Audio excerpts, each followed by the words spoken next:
Hi, I'm Holly. I'm your friendly regional grants manager from the Region 2 Arts Council. And I'm here tonight with a couple of participants. And we're here to talk about what happens after you get the grant. So, kind of that idea of grants management. And I know that sometimes that can sound like, well, what's to manage? Now I've got the funds, I can do the thing. But grants management is really, really important, actually. And part of the reason that it's so important is that it's part of your way of getting the next grant. So if you want this grant to not be a one-off, then grants management is really important. So, a big part of a grant, once you receive the grant, is that you've made a contract with your funder, right? So, you put in an application that said that you would do a thing, whether it's something simple like I'm going to purchase some supplies or some equipment to do my art as an artist, or whether it's something much more complex. Maybe you work with a nonprofit organization that does arts programming and you're planning 15 community workshops with small children and their parents. Maybe you're planning, maybe you're an individual artist and you're planning a series of concerts in different parts of our region, where you're going to have 10 different performances in 10 different places. So all of that can become a big thing to manage. And you've said that you do it and you got the funds to do the thing. So now you got to do the thing. So, so that's kind of where grants management starts. It starts with you accepted the money to do the thing that you said you were going to do in your application. So now you've got to accomplish that thing. And sometimes that can take a lot of planning. So, is everybody following so far? You got any questions? Feel free to just speak up if you've got questions, or I have the chat up as well. So feel free to throw something in the chat if you want to as well. Um, so I would say the number one thing that you need is a plan. And that's why it's called grants management, right? It's a planning, it's logistics, um, it's management. And so that's exactly what you need to do. Now, if you're just doing a simple grant as an artist, then you're just managing yourself and your time and your finances. So maybe you asked for a piece of equipment that is going to cost more than the grant that you received. Maybe you're trying to purchase a whole welding setup, and our artist support grant only contributes $2,000, and most welding setups are much more expensive than that. And so the rest of the money for that is coming from your savings. And so you have to plan out that purchase, because that's a really big purchase.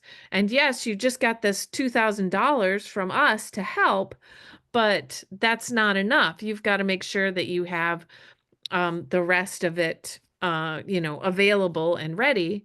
And you also need to make sure that you know where you're going to get that welding rig from. Have you shopped around? Do you have one already, in your sights that you want to get? Great. What if you go there and it's no longer available? What if the price has gone up? What if the price has gone down? What if you find a rig, somebody's getting rid of one and you see it on Facebook and you go see it in person and it's in really great shape, and maybe that's going to save you some money. So, um, you know, there's always planning in anything that you do, right? Whether it's personal life or whether it's, something more complicated. So, the number one thing is that you want to plan these things out. And sometimes it can be a lot more complicated because often, especially if you've got a larger grant and you're part of, say, like an organization, or even if you're an individual artist and you're planning something big, um, chances are you aren't doing it alone. And so another big part of grants management is managing people. So number one person you have to manage is yourself, right? And if this is just an individual artist grant, for supplies or something like one of our artist support grants, maybe a simple sudden opportunity grant to do, one specific thing. I'm going to go to the fiddle festival and learn more about Celtic fiddle playing. And I'm taking, 3 workshops and I'm doing registration and those types of things. You have to find your lodging. So there's always logistics involved in whatever you're trying to do. And sometimes all of those logistics come down to you because you're working on this independently. Hello, welcome. We've already started off and we're talking about grants management and the difference between managing a grant as an individual and as an organization. So we're talking about people management.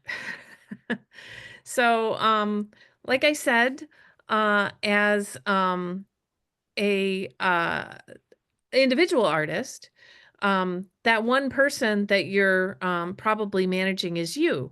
But if you're doing something more complicated, like the example I gave earlier about an artist who's doing 10 different community concerts in 10 different places, chances are they aren't necessarily working alone. Maybe they have a whole band that comes with them to do this. So they need to manage all those musicians and their instruments. They need to manage the transportation. They need to manage rental for all the venues, or at least lining up those venues, even if those venues are maybe, some sort of in-kind donation from someone, or space that they can use for free, maybe a church, maybe a park, something like that. You still have to have a timeline. You have to have a schedule. You have to have, time planned at this space with whoever runs that space. So there's that kind of logistical piece. And it gets even more complicated if you are managing a grant that is, say, for a nonprofit organization. Maybe you wrote this grant as a um, staff person or grant writer for a nonprofit organization. And maybe this is a larger grant. Maybe this is one of our season series grants or something like that, or something with another funder. Maybe it's an $18,000 grant, a $25,000 grant. You can do a lot for those types of funds. And all of that planning comes into play. So maybe you're hiring artists to do artist residencies, to do workshops, to do a performance, to do many performances. Maybe you are hiring artists to work with a very specific type of client. Maybe you're working with preschool children. Maybe you're working with adults with developmental disabilities. Maybe you're working with some kind of population that takes extra training for people to be able to work with them, especially children. If you're working with children without their parents, are you doing, some sort of vetting process, some sort of background checks to make sure these children are safe? So it can get complicated quickly, whatever you're doing. And chances are, um, if you're a nonprofit that's been doing what you're doing for years, you already have procedures in place for all of these things, and you've got all of this down, and you know exactly what you're going to be doing for uh, this programming that you've gotten funding for. You've got all that down. But wait, there's more. Because you're doing something with a funder, um, the funder has a stake in what you're doing too. And so usually any funder is also asking for information back from you. So anytime you receive grant funds, you almost always have a final report to do. And usually there are specific things that the funder wants from you in that final report. And so you have to plan those things into all the stuff that you're already doing. So maybe you've got it down for all of the programming that you're going to be doing because your organization does this kind of programming all the time. It's what you do. But the funder has probably asked for something and you've probably promised something. So the first thing that I would say in grants management is read your grant contract because that usually outlines what they're expecting from you. Usually there's some sort of caveat for promoting your funder. They often have a logo that they'd like you to use, a specific credit line that they'd like you to use, and those types of things. So this isn't as common with an individual artist grant unless you've gotten a larger individual artist grant, like maybe from the Minnesota State Arts Board.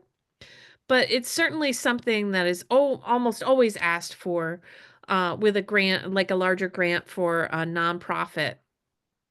So look at your grant contract and know what it is that you said you would deliver besides the programming. Another thing that funders often ask for is they ask for some sort of outcome and some sort of measurable way to to tell them about that outcome.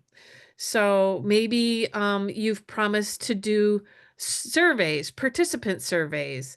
Maybe you've promised to interview 10 of the participants. Maybe you said you were going to do some sort of focus group with your board. Maybe you said, you were going to do something to give back to the funder that's going to be part of your final report. So you have to plan for that. You have to write that survey. You have to decide who you're going to interview. So you have to have these things in place. And another thing that funders often ask for is receipts, especially for an individual grant for like an artist or something like that. Or sometimes these smaller grants, like the Sudden Opportunity Grant that we give out, that's a small $500 grant for sudden opportunities. We ask for receipts for whatever you spent that $500 on. So remember that you're going to need to save copies of receipts. And for a smaller grant like that, that isn't necessarily a difficult task, maybe you were going to get a piece of equipment for yourself, and that equipment is $500 or a little less or a little over. And so maybe you're going to have, one receipt, two receipts, no big deal. But if you're putting on a theater production, that's a lot of receipts. So you'll want to look and see what the funder asked for.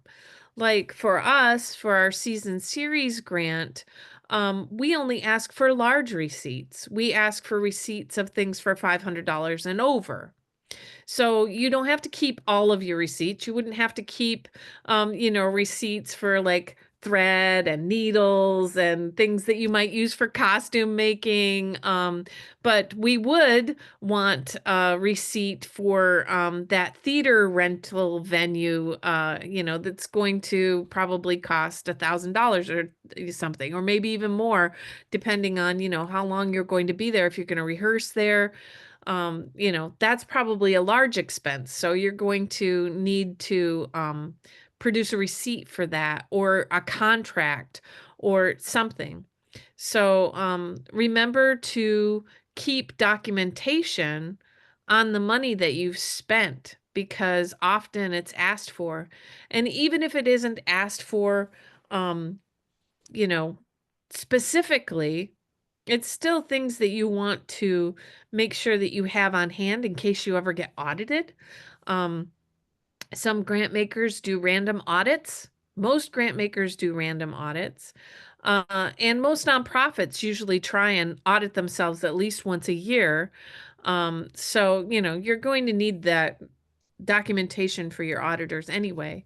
But still, be aware of what the funder is asking for, because you're going to need extra copies, or scans, or whatever it is. So you're going to need to know the format that you're going to need to provide it in as well. So make sure that you read back through your application and through your grant contract, and write down what you said you were going to give back to the funder. That what kind of information are you going to be called upon to put in that final report. Make sure that you have those evaluation methods in place. Make sure that you keep those receipts, all of those types of things. Make sure that you have proof that you used your credit line and logo that they asked you to use, that you have a scan of that poster that it was on, or whatever it is. So make a plan. And I would say number one is make sure that you have the people in place to do what you need them to do. I think divide and conquer when it's a really, really large project is a really good idea, so that you know what everybody is going to be providing, and so that you make sure that all of your bases are covered. And I see I have a question here. I'm going to take a moment to read it. If there are individuals who are related or who are part of the same artistic endeavor by being in the same band or production, would they apply together or separately for the same group? So that depends on the funder.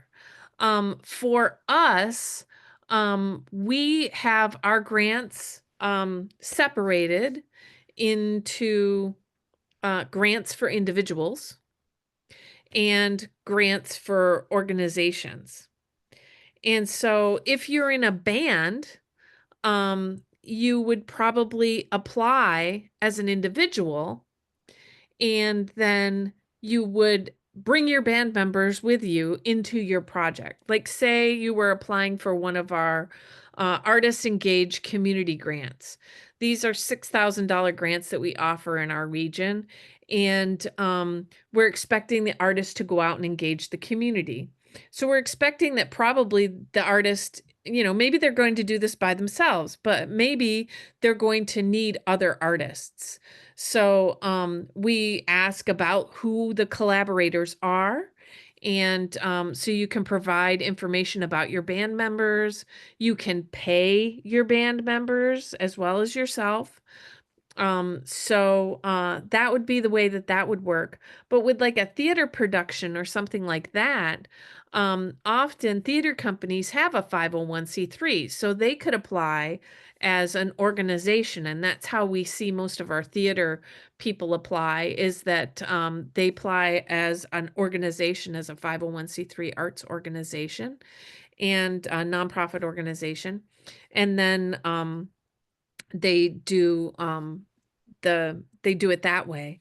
And often around here, we're a small region. We're pretty rural, and so usually actors aren't paid, but often directors are paid, stage managers are paid, people who do technical stuff like lights and sound are paid. Often accompanists or musicians, like a pit orchestra, are paid. So, those would be things that you might pay for with the grant funds. So you would need like contracts for all of those people, so that you have a documentation of how much they got paid, or whether if they're getting paid by the hour, how that works. Usually there's a contract when you're doing a production. It's a one-off thing. They're getting paid to do this production, this particular job on this production. So, but you'll want to make sure that you have that documentation, because usually funders ask for that.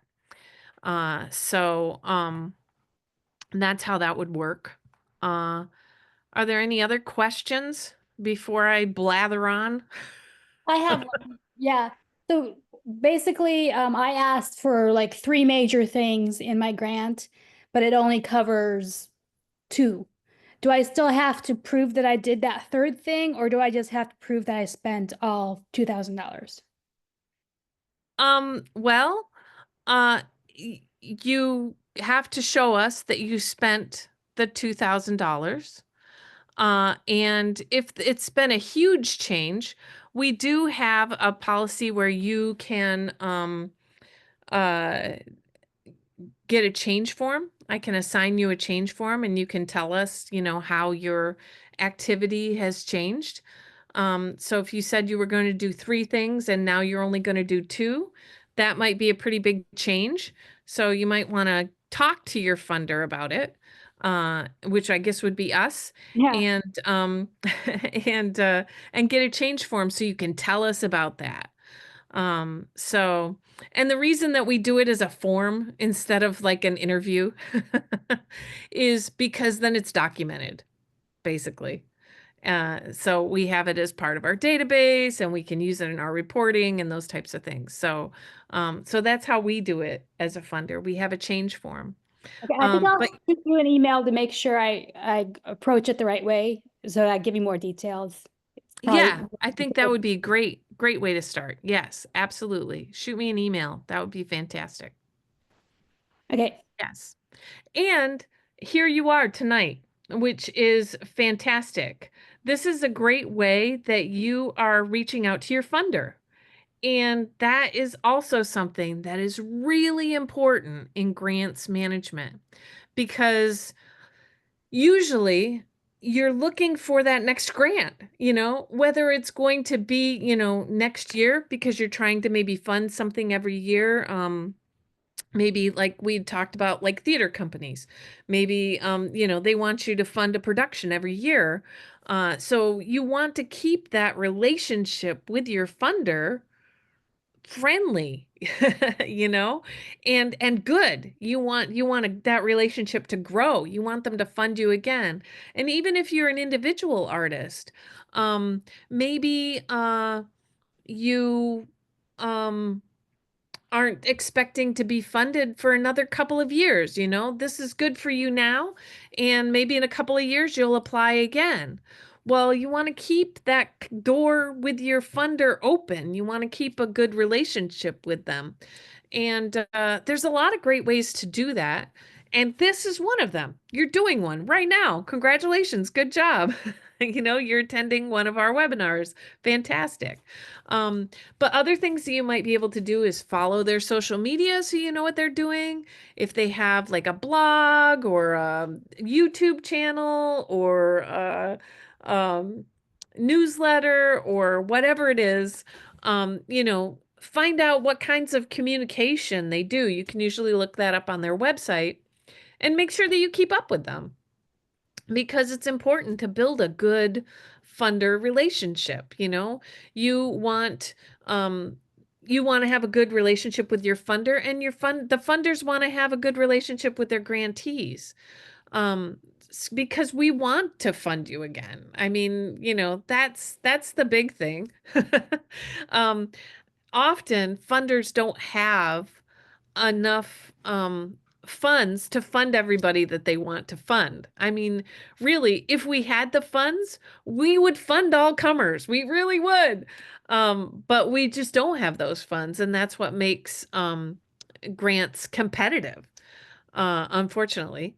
Um, but keeping that funder relationship good is really important to getting that next grant and to getting the grant from the next bigger funder.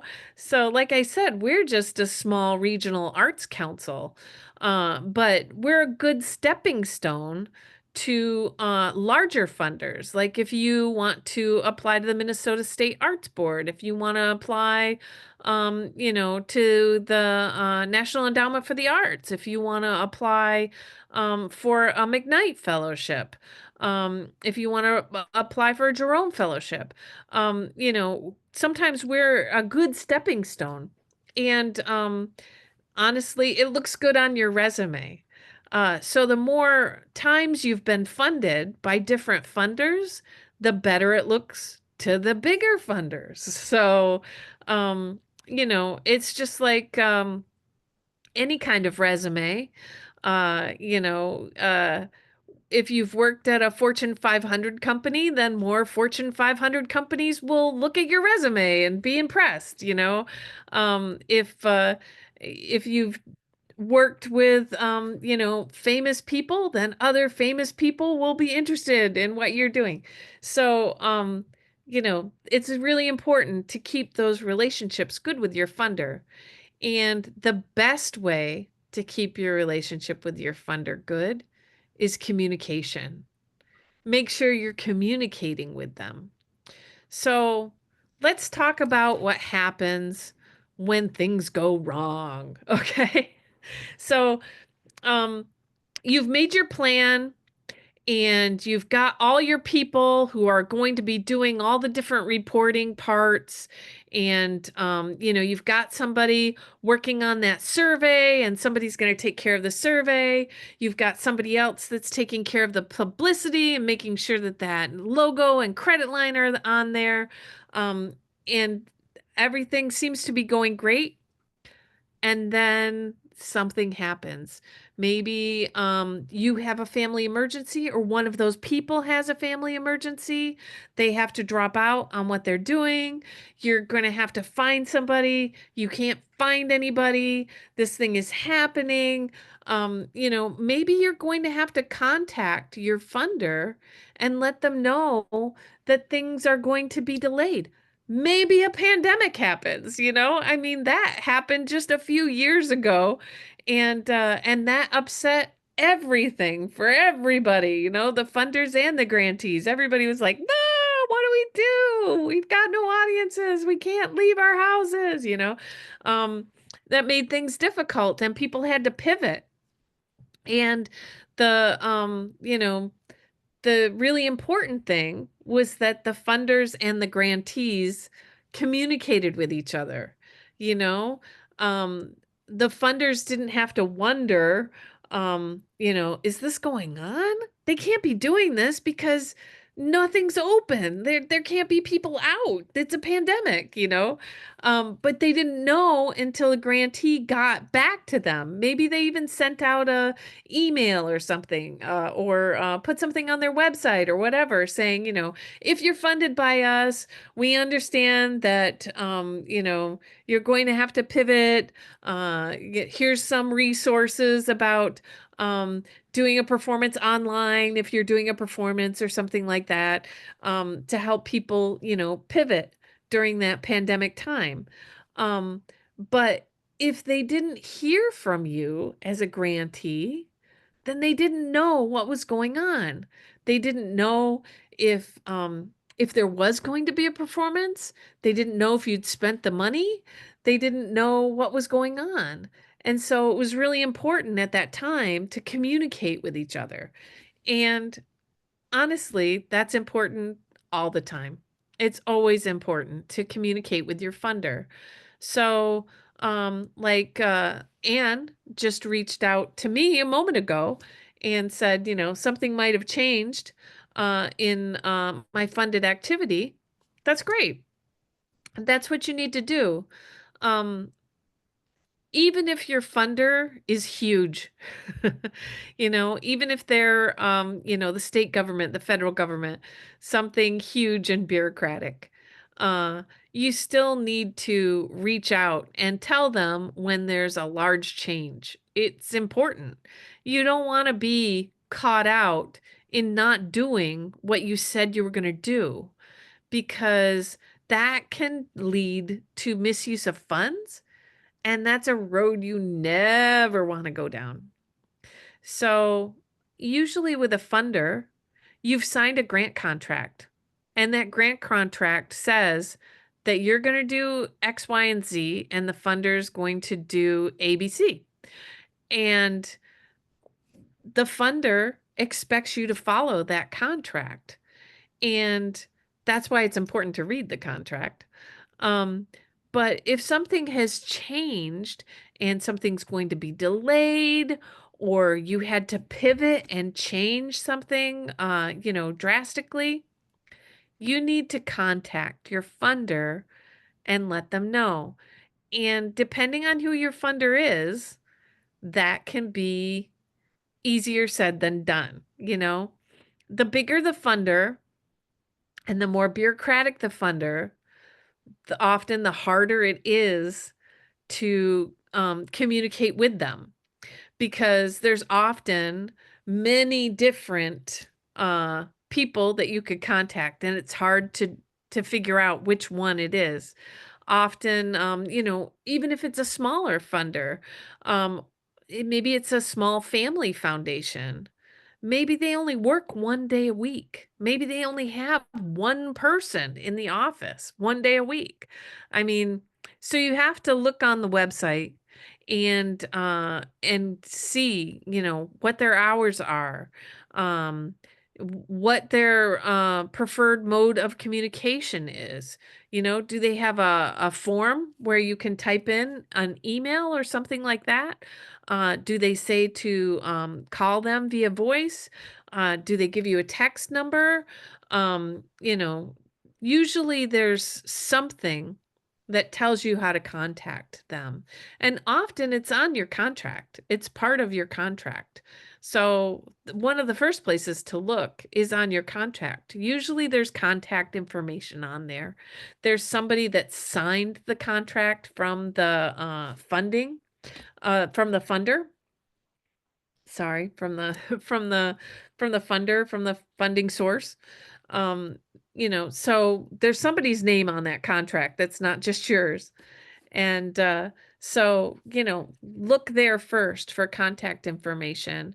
And often, maybe in that initial letter or that email where they told you that you were approved for your grant, there's often information there on who to contact. So save those things. In fact, when I get a grant from another funder as a funder, because, that's kind of how it goes. It's like a ladder, a long line of funders. Your funders are often getting grants from other funders to re-grant to you. So, you know, I have people that I need to report different things to too. I have data that I'm collecting from you that I might send to the McKnight Foundation, which is one of our funders, or that I might send to the Minnesota State Legislature, which is also one of our funders. So I've committed to getting data from you, our grantees, to send back to my funder. And so I make sure that I have that in a plan, and I know when I have to report. I know what I have to report. I know how I'm going to get the information that I need to report on. I'm going to make sure that I get it on the right timeline so that I get it in when it's due. Um, and I have that all planned out. And, it depends on how you plan. Maybe you're a paper person and maybe you have a folder with all of this information in it. Certainly, it's the same when you have something digital too. Maybe you have a folder on your hard drive instead, which has, this information in it. And that's what I do. I'm a digital person. I don't like to keep paper around if I don't have to. Um, so I usually scan documents if I've gotten it in paper, or I save it digitally. And I have it in a folder with the funder's name. And I usually have my little plan in there as well so that I can look at my timeline. So when I, am saying to myself, when do I have to report that again? It's on my calendar. It's on my Google Calendar. I can look and see the due date. I can look up that timeline and say, okay, I said I was going to get these surveys done by this time. I said I was going to, report this demographic information. So I need to make sure that all of these people have reported to me their demographic information because that's what I said I was going to deliver by this date. So that's really the key. The key is to have a plan and know who is going to provide what at what time to where or who else. Um, so I think that that's really the key to grants management. I think it's two things. It's planning and it's communication with your funder. Those are the two big things. And of those two big things, the most important thing is the communication with the funder. Because like I said, sometimes things go wrong. And maybe you're not going to be able to um fulfill your commitment and do the thing that you said you were going to do. Maybe it's all fallen in and it's just not going to happen. Well, one of the things that we offer as a funder, and most funders do, is you can always return the funds. No harm, no foul. You can always return the funds and we will re-grant them out to somebody else. That's not a big deal. It's something that happens. I mean, life happens and sometimes things don't work out the way that you were hoping. Sometimes maybe you want to return part of the funds, because you've done part of the activity that you said you were going to do, but you couldn't do the rest of the activity that you said you were going to do. Um, and so you're returning part of the funds because you didn't use them. Um, that happens and that's okay too. Um, Different funders have different, rules as to what they will accept. But the smart thing is to have a conversation with your funder about that. Instead of just, reading the contract and saying, okay, it says I can return the funds. So I'm just going to send them a check with a letter. Yeah, I'll just do that. I mean, yes, you can do that and it might work. But I think better would be to actually contact the funder and say, this is what happened. I would like to issue a check and a letter. Will that work for you? They might have specific things that they ask for that they'd like to have you put in that letter. Um, because documentation is key, especially if you're a nonprofit organization, as we are, your funders. We're all nonprofit organizations. Um, there's audits. There's always audits. There's audits from our funders. As well as an audit that we do on ourselves just to make sure that, we're good stewards of our funds. So, there might be specific documentation that your funder is looking for to make sure that they're covered as well as you. So, a conversation with your funder is always the way to go when things haven't gone well and you need to pivot, you need to change, or something like that. Something didn't happen. Because the one thing that you want to avoid at all costs is being declared that you have misused funds. Okay? You don't ever want that to happen to you as an individual or as a nonprofit organization, because that's the opposite of having those lists of funders that you've been funded by, so other funders are interested. That means that funders are not going to be interested. Sometimes you're not even allowed to apply. It can make you instantly ineligible. And funders communicate. They talk with other funders. So your reputation precedes you if you have had misuse of funds. And we have like a statewide misuse of funds policy, that because one of our funders is the Minnesota State Arts Board, they are our fiscal agent for the funds that we receive from the Minnesota state legislature. So if you have misuse of funds with us, you have misuse of funds statewide.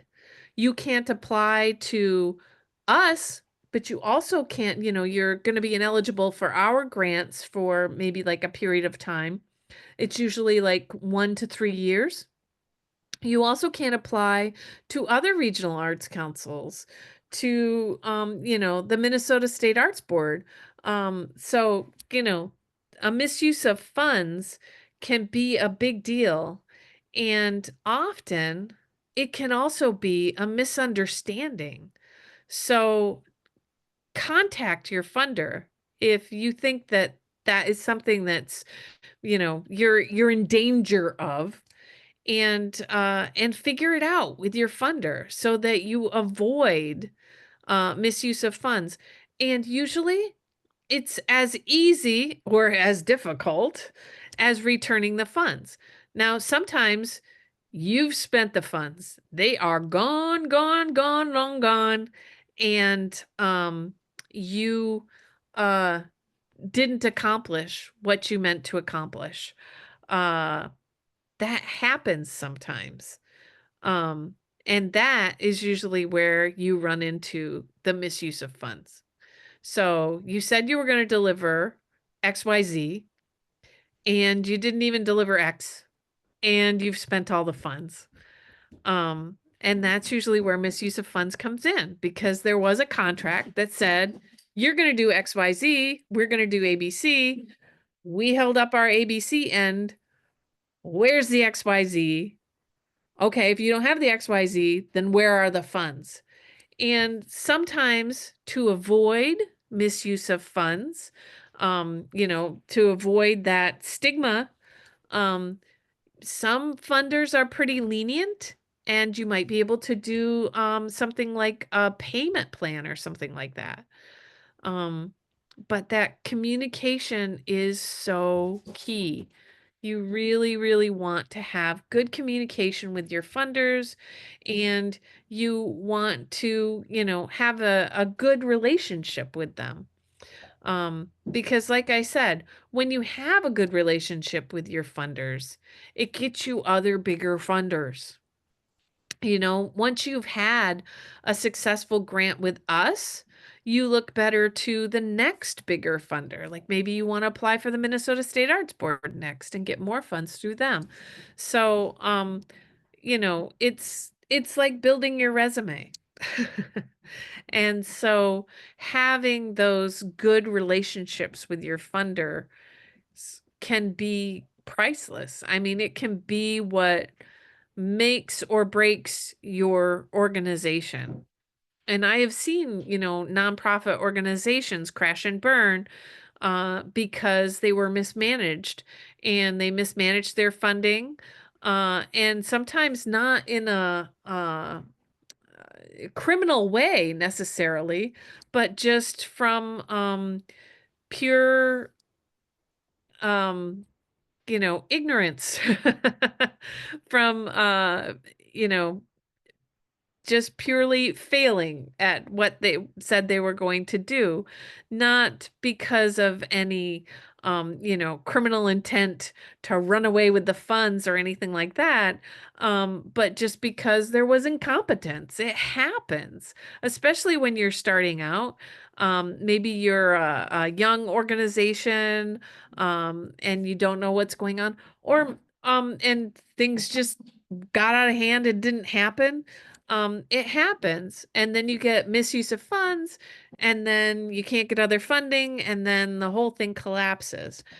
But if you have good relationships with your funders, then it's like building things up, and you can get, bigger, better funders because they see that you've been funded by these people and have successfully gotten through, the process. And so those relationships with funders are really key, and a big part of that is doing the reporting. That they're asking for. So make sure that you make a plan to do that reporting.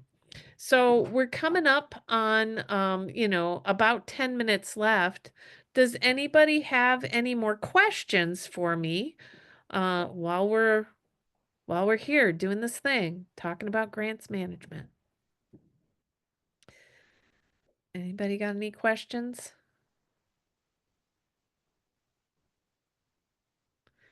All right. Well, then I'll wrap up and say that, just reiterate, and I know I sound like a broken record, but it is really important.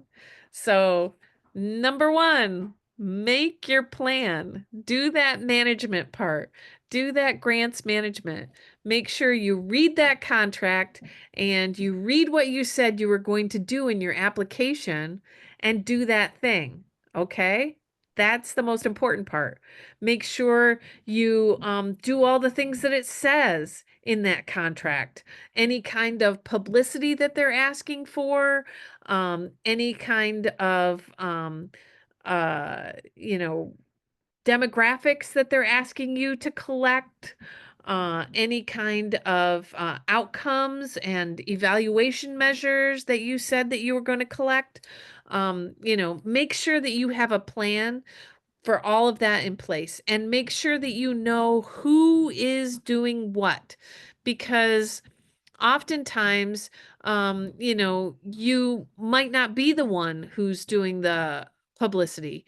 Maybe you have a dude that does your website, and another person that volunteers to do the graphic design for the posters, and somebody else who distributes the posters, and and it has to go to the printer, and you have to make sure that that logo and the credit line didn't get taken off by the printer or whatever.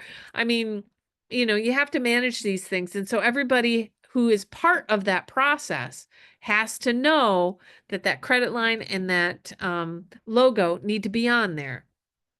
Um, or if it's the evaluation method that you said you were going to do. If you said you were going to do a survey, then your funder is looking for that survey. And if they instead get a report about a focus group, they're going to be like, what? They said they were doing a survey of the participants. I don't understand. So, you know, make sure that you have a plan to do the things that you said you were going to do, and people in place to make sure that those happen. And all the people are communicating. And then you have to make sure that you're communicating with your funder and that you keep that funding relationship good.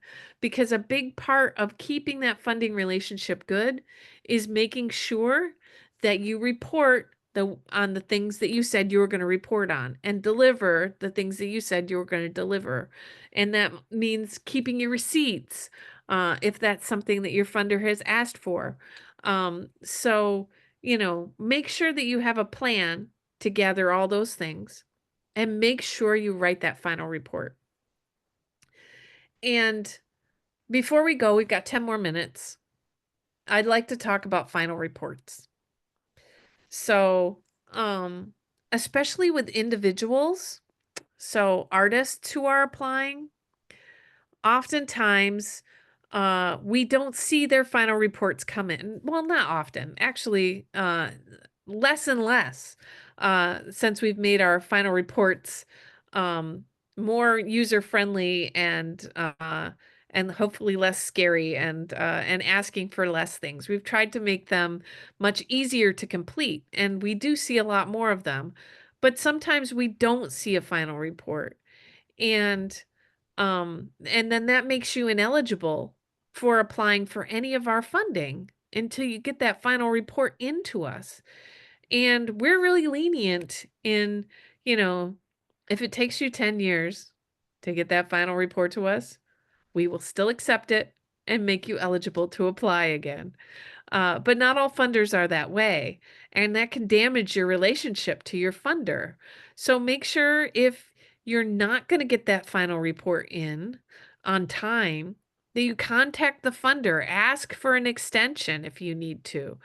Um, don't just not do it because that's a good way to damage your relationship with your funder, and that's not a good look. So you don't want that to happen. And also, often your funder can help you. So oftentimes when I've reached out to grantees who haven't given me their final report, it's because something went wrong. They weren't able to do part of the thing that they said they were going to do, or something happened. Maybe they've had a health crisis and they didn't have time to talk to their funder. They've had a terrible diagnosis and they're dealing with something with their family, and the last person they're thinking about is their funder, which is fine. And I don't mind reaching out to people. That's totally okay. But if you can just shoot an email or to the funder to let them know that that final report isn't coming in, or isn't coming in when expected, it goes a long way. So just please do not be hesitant to reach out to your funders. We tend to be more friendly than it sounds like we are in all of the literature that we send to you. So just be aware that we are friendly people and we want to help you through this process. And we want to make sure that you get funded again. So, you know, make sure you fill out that final report. And if something is happening in your life where there's going to be a delay, or something didn't happen the way that you expected it to, um, or you've needed to make some sort of change, make sure that you contact your funder and just communicate that to them. Usually that's enough. So, please remember to do that. Okay, so I see we're up on 5 minutes until we're going to end here. Are there any other questions before I end the meeting? I know I've done a lot of talking and you're probably sick of hearing me blah, blah, blah, blah, blah. So, any questions before we end this meeting and go? Okay, well, I'll just say that this is the tip of the iceberg for grants management. We could go down this rabbit hole a lot farther, and I could share more detail on how people do grants management. When you get large grants, there's even software that you can buy that helps with grants management, and things like that. So I could give you more ideas on, how to keep information in an Excel spreadsheet, how to use an online database, those types of things, to help you manage things. But for individual artists, usually one of the best tools is Google Calendar and keep your stuff on there. Um, but anyway, uh, that's that's what I got to say for tonight.